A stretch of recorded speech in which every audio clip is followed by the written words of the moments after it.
देश आज़ाद हुआ 15 अगस्त 1947। 1947 से लेकर 2021 तक देश में कई मुखिया हुए जिन्होंने देश को चलाया, लेकिन 2014 से देश की स्थिति और राजनीति के छंद बहुत कुछ बदले हुए हैं। हमारे कहने का सीधा सा मतलब है कि जोगी बना हेड ऑफ पॉलिटिशियन। अब आप ये पूछना चाहेंगे कि वो कौन, तो हम बताते हैं कि वो है बापू नरेंद्र मोदी, जिनके शासनकाल में मंच से भाषण, बतौलेबाजी खूब हुई, जो इससे पहले इस देश की राजनीति में, इस देश के शासन में पहले कभी नहीं हुई थी।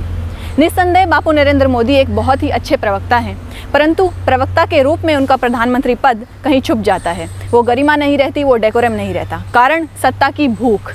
ऐसा लगता है कि वो जनता की नब्ज़ को भली भांति समझ चुके हैं, इसीलिए सफ़ेद झूठ को सत्य करते हैं और ताली भी बजवा लेते हैं। झूठ बोलो, बार बार झूठ बोलो, जो भी बोल सकते हैं सब झूठ बोलो, जहां भी बोल सकते हैं झूठ बोलो, जितनी बार बोल सकते हैं झूठ बोलो, किसी भी विषय पर बोलो तो सिर्फ और सिर्फ झूठ बोलो। एक ही काम, झूठ बोलो, झूठ बोलो, झूठ बोलो।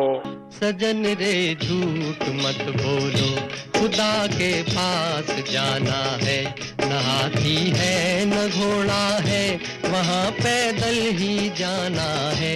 अब आते हैं उनके शासनकाल की विशेषताओं में, जिनमें डिजिटल इंडिया, स्वच्छ India, smart India, skill India, Bharat शिखर पर पहुंच रहा है, आत्मनिर्भर भारत, विश्व गुरु बस बना ही समझो भारत। ऐसी बहुत सारी बातें उन्होंने मंच से मक्खन लगाकर खूब की।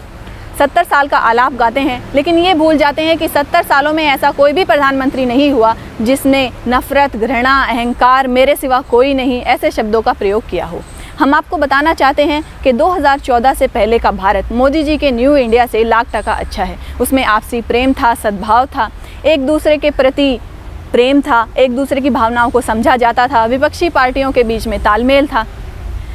देश में गरीबी, बेरोज़गारी, नौजवान बेरोज़गार, अर्थव्यवस्था की कमर टूटी हुई है, सरकारी कर्मचारी परेशान हैं, व्यापारी रो रहा है, किसान, सब लोग रो रहे हैं।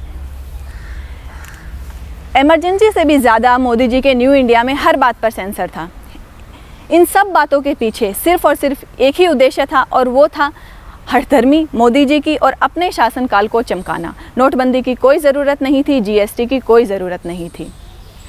लेकिन लगता है कि ये नरेंद्र मोदी जी की समझ से परे है कि अगर आप ईमानदार हैं, आप देश के लिए कुछ अच्छा काम कर रहे हैं, तो ये बातें जनता को खुद महसूस हो जाएंगी। नित नई नौटंकी करने की कोई ज़रूरत नहीं है। नोटबंदी से देश बर्बाद हुआ, तब से लेकर कोरोना तक बर्बाद है, आज तक बर्बाद है। 70-80 लाख लोग मर चुके हैं, लेकिन फिर भी मोदी जी का न्यू इंडिया है, सत्य पर सेंसर है, अयोध्या में मंदिर बन गया है, कश्मीर में 35 से 370 हट गया है।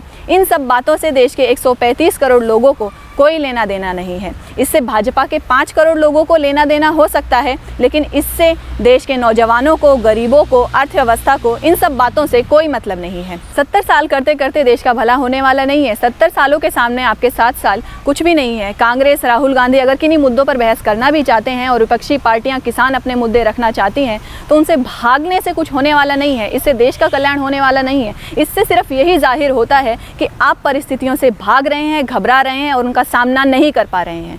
मैं रेणुका, यंग इंडिया न्यूज़ से कैमरामैन प्रशांत के साथ।